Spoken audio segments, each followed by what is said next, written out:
बृजमोहन जी, क्या आप मुझे सुन रहे हैं? तो बताइए कि आपके भीतर डर था जो फैसला वापस लेना पड़ा कानूनों को, इस तरह से पहले आपने लेकर आप आए फिर वापस लेना पड़ा। बृजमोहन जी बातें करते हैं आप भी।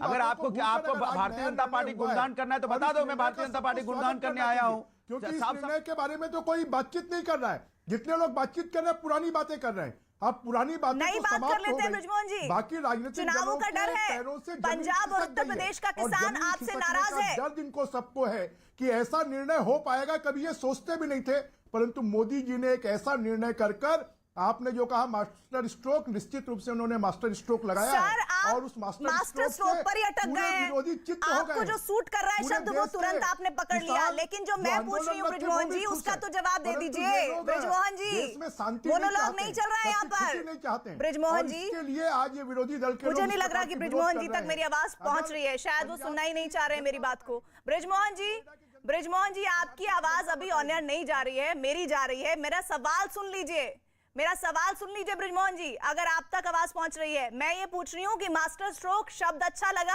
आपने तुरंत पकड़ लिया, लेकिन आपके भीतर चुनावों को लेकर डर है, वो आप सवाल समझ रहे हैं कि नहीं समझ रहे हैं? चलिए, लग रहा है उन तक आवाज नहीं पहुंच पा रही है। सुधांशु जी, आप ही दीजिए इसका जवाब। देखिए, मैं तो यह भी कहना चाहूंगा, मैं मास्टर स्ट्रोक शब्द नहीं प्रयोग करना चाहूंगा। मैं तो कहना चाहूंगा किसानों के प्रति एक संवेदनशीलता और सम्मान का परिचय दिया है, क्योंकि आप याद करिए, हमने आज से पहले भी जब प्रधानमंत्री जी ने 6,000 रुपए प्रत्येक किसान को देने का घोषणा की थी, तो क्या कहा था? किसान सम्मान निधि। नहीं, तो हम किसान के प्रति सम्मान की बात करते हैं, और आपने देखा यहाँ पर हमने तो सम्मान किया। और आप देखिए कि सुप्रिया जी और अनुराग जी दोनों की पार्टी में अभी से ही किसने बोला कि ये फटे कपड़े पहनते, अच्छे कपड़े पहने किसान नहीं है? किसने बोला, बता दीजिए। खालिस्तानी कौन बोल रहा था? कौन आतंकवादी उनको बता रहा था? देखिए, आज ये समय नहीं है, मगर क्यों नहीं समय? खालिस्तानी हमने नहीं बोला था, कांग्रेस के सांसद रणवीर सिंह बट्टू ने बोला था, जो बेअंत सिंह जी के पुत्र हैं, खुश हुए वो कांग्रेस के सांसद ने बोला था। परंतु मैं ये कहना चाहता हूं, किसानों की मौतें होगी, उसकी जिम्मेदार मोदी जी तो सम्मान दिखा रहे हैं, और आप देखिए भदौरिया जी और सुप्रिया जी जिस ढंग से बोल रही वो घमासान दिखा रहे हैं। इनमें चुनावी लाभ प्राप्त करने की आकांक्षा का घमासान है। मोदी जी के मन में किसानों के लिए सम्मान है। और मेरा मानना, आप पुष्पेंद्र जी से पूछिए कि वो क्या मानते हैं। वो क्या ये मानते हैं कि सुप्रिया जी को श्रेय है या अनुराग भदौरिया जी को श्रेय? हम तो कह रहे हैं श्रेय मार्ग में नहीं, हम तो प्रेम मार्ग पे, जेल में डाल रहे थे। हम तो प्रेम के कारण निर्णय ले रहे हैं, श्रेय के कारण नहीं।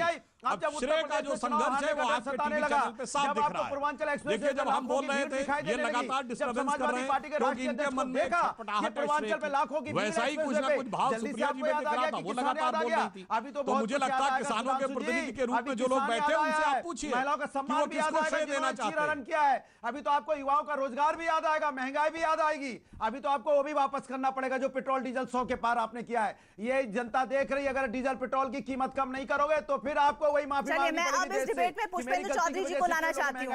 पुष्पेंद्र जी, अभी सुधांशु जी कह रहे हैं कि हम तो प्रेम की बात कर रहे हैं, लेकिन विपक्ष जो है वो श्रेय की बात कर रहा है। लेकिन ऐसे में किसान क्या सोच रहे हैं प्रधानमंत्री के इस फैसले के बाद? देखिए मैडम, ये दो मूल मांगों को लेकर के आंदोलन हो रहा था। पहला था कि 3 कृषि कानूनों को वापस लिया जाए, और दूसरा एमएसपी की लीगल गारंटी दी जाए। तो जो एक मांग है इसकी कानूनों को वापस लेने की, उसको पूरा करने के लिए हम इनको धन्यवाद देते हैं, आभार व्यक्त करते हैं। हालांकि ये कुछ ऐसा ही हुआ कि किसी के सर पे आपने 100 किलो की बोझ रख दिया और बाद में उसको हटा दिया, तो मिला अभी इसमें कुछ नहीं है। हमें जो मिलना है वो वास्तव में जो हमें मिलना है वो एमएसपी की लीगल गारंटी के माध्यम से मिलना है। एमएसपी की लीगल गारंटी इसको तत्काल कर देनी चाहिए। और जो इसमें लखीमपुर की घटना में ये इनके गृह राज्य मंत्री इन्वॉल्व हैं, उनके खिलाफ इस्तीफा लेकर के उनके खिलाफ जो है गिरफ्तारी कार्रवाई होनी चाहिए। और जो किसान आंदोलन के दौरान जो है हजारों एफआईआर फर्जी तरीके से किसानों के प्रति की गई हैं, उनको सबको हटाया जाना चाहिए। तो ये सारे काम कर दें। हम इसको जीत और हार के रूप में नहीं देखते हैं, हम इसे संविधान की, जनता की, लोकतंत्र की जीत के रूप में देखते हैं कि एक जो गांधीवादी तरीके से, शांतिपूर्ण तरीके से आंदोलन चल रहा था, उसकी एक मांग को मान लिया गया है। केवल इसको इसी तरीके से देखना जाना चाहिए। बाकी हमारे जो राजनीतिक मित्र बैठे हैं उसको किस तरीके से देख रहे हैं, नहीं देख रहे हैं, वो जवाब चौधरी वीरेंद्र सिंह जी भी हमारे साथ जुड़ गए हैं। मुख्य मांग जो है वो मान ली गई है। तो अब आंदोलन खत्म करने में देरी क्यों है? चौधरी वीरेंद्र सिंह जी। मैडम, ये तो आंदोलन जिन्होंने शुरू किया था आंदोलन, ये तो वे लोग बताएंगे, लेकिन मेरा तो मानना यह है कि एक बार, असल में इनके हाथ में नहीं है, इनका तय एजेंडा कुछ और है, इनके हाथ में आंदोलन लेना नहीं है, ये नहीं कर सकते। कोई और बैठा है जो आंदोलन तय करेगा, ये तो सामने चेहरा दिखाई दे रहा। ये बीच में जो सज्जन बोल रहे, जरा इन्हें रोक लीजिए, मैं तो बहुत देर से बैठा सुन रहा हूं, ये लोग अपनी अपनी बात कर रहे हैं, ये इनके हाथ में नहीं है। अभी कबल वक्त है, समय से पहले है, कुछ भी टिप्पणी करना समय से पहले है। ये समय बताएगा कानून लागू करना ठीक था या कानून वापस करना ठीक है, ये समय बताएगा। बहुत जल्दी है, अभी एकदम से कोई रिपोर्ट बाहर नहीं आई, इसके ऊपर आप डिसीजन दे दें कि ये क्या है क्या नहीं।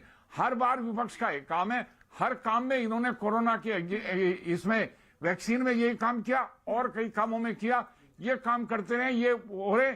और एक बात मैडम मेरा ये है कि प्लीज, पुष्पेंद्र जी हैं, मैं भी हूं, एक दो और भी हैं, हम भी छोटे मोटे किसान हैं, ये प्रोफेशनल नेताओं को एक तरफ हटाओ और किसानों को बुला के उनकी बात करवाओ।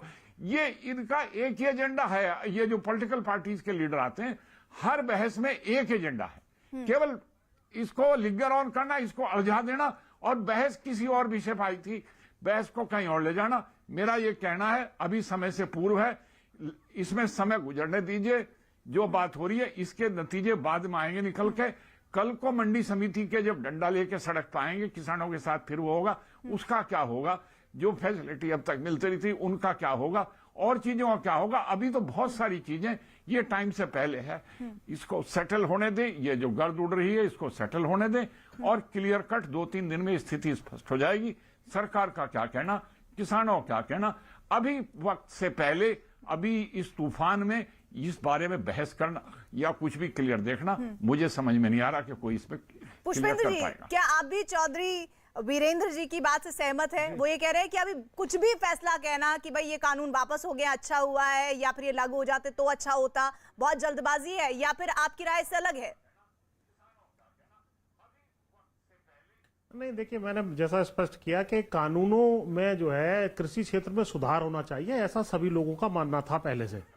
लेकिन जिस प्रकार से इसको लागू किया गया, कॉन्फिडेंस में नहीं लिया गया किसानों को समझा करके, यदि कोई सरकार कोई ऐसा पॉजिटिव कदम उठाना चाहती है जिससे किसानों की भलाई हो सकती है, तो किसको उससे आपत्ति हो सकती है? लेकिन किसानों को कॉन्फिडेंस में लेना चाहिए।